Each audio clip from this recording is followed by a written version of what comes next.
Now you're telling me that since I didn't choose Christianity, that I'm going to hell.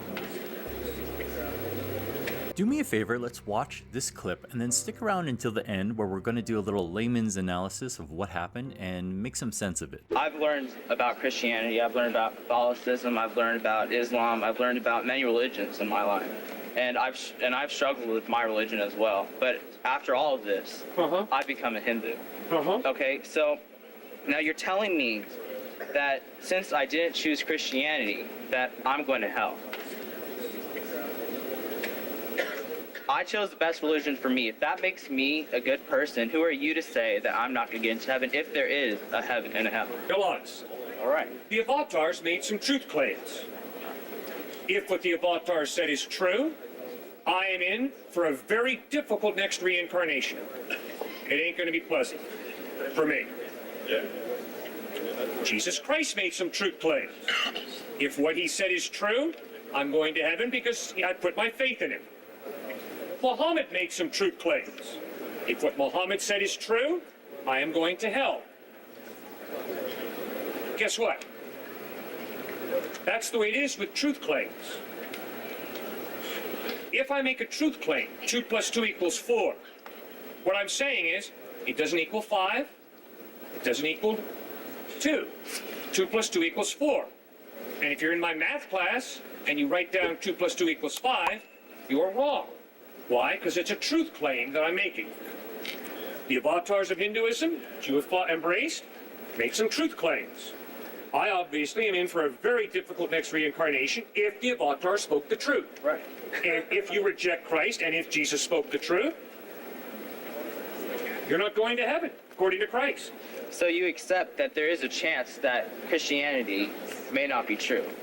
I can't prove anything. All right, that's all I was trying to say. I can't prove anything. Instead, what I do as a thinking human being is I base my life on evidence. I can promise you if Jesus was a first century Jimmy Jones, I never would believe in it. I can promise you if Jesus had said, I'm going to die and rise from the dead, and if he wouldn't have pulled it off, if he would have stayed dead and not risen from the dead, then like Paul, I would never follow Christ. Paul said if Christ is not risen from the dead, we're a pack of fools. We're lost in our sins. How do you know that he really did? Because the historical evidence is he really did rise from the dead. And where did this historical evidence come from?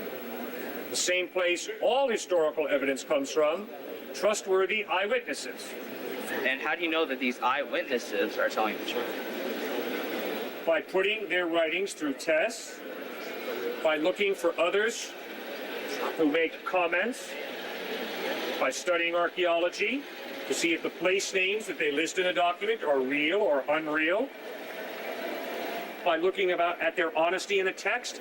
You know, if the Gospels talked about Peter, James, John, Matthew all being these perfect moral specimens, I'd get really skeptical.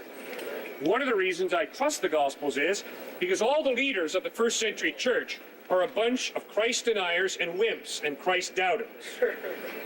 I like that. Sounds like me. That kind of honesty and vulnerability wins my trust. What I'm trying to get at here is that every religion is based on faith.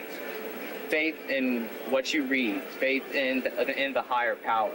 Would you agree with that? Well, what do you mean when you say based on faith? I have faith that there's a higher power. I have faith that there's a God. Of course, someone may come and tell me that there isn't, but I have faith, so I believe that it's true. Yeah, you have faith in me that you would waste your time and effort to talk with me. And I appreciate that. I thank you. But let's be honest, it is faith. You're trusting me to be halfway intelligent enough to warrant you spending this time out of your busy schedule to talk with me. Right. You bet. Every relationship involves faith. Of course. But I dare say that if I was standing out here screaming at people, you all are going to hell, I don't think you'd be standing here talking as intelligently as you are with me. So your faith in me is not just a blind faith, it's a faith that's based on evidence. But I'm not going to stand here and just, scream at you that you're going to hell. Right. Good. So faith better be based on evidence. Otherwise, it's blind foolishness. Okay. Is that a couple of people ago you said that evolution, you said oh, there's evidence. It's not really proven. It's Right. just a theory. But there is evidence for it. But when you want to say that things are proven, like resurrecting people, I can't. you're saying you can't say that's proven. You can say Right. there's evidence. I would never say that I could prove the resurrection of Christ. It's impossible. And if anybody tells you they can prove the resurrection of Christ, they're wrong. Why? To prove means to show it cannot be another way. I can't prove that. Now, we can get evidence that the resurrection took place, but not proof. Okay. You can't prove to me that your mother's not going to drop arsenic in your tea when you go home. I sure can. But the evidence is your mother really does love you. That's why you don't bring the chemistry kit to the table. Right. Okay, that's good faith. It's not a blind faith. No. It's a faith my mother really does love me. There's a history. She's really treated me respectfully and kindly. Therefore, I'm going to trust that the tea that she puts in front of me is wholesome. That's not the argument at hand. I think we both have a very similar belief in the word faith. What we believe is the same meaning. But my whole thing is faith. It's universal. If I have faith in a higher power, and let's say Christianity does turn out to be true, if I acknowledge a higher power, I'm not an atheist. If I acknowledge a higher power, I respect the higher power. I live my life in a good moral way, in respect to a higher power. Why wouldn't I get into heaven? If I have that faith in the higher power, regardless of who it is. It should be about how you live your life, not who you recognize. You just recognize a higher power. It doesn't matter who it is. Okay, but see now, there are a lot of questions about this higher power. Obviously. Like, does this higher power love you or not? Does this higher power want you in his or her or their presence or not? Well, according to you, if it's Jesus, then apparently he doesn't want anyone who doesn't acknowledge him as a higher power. Yeah, that's right. Okay.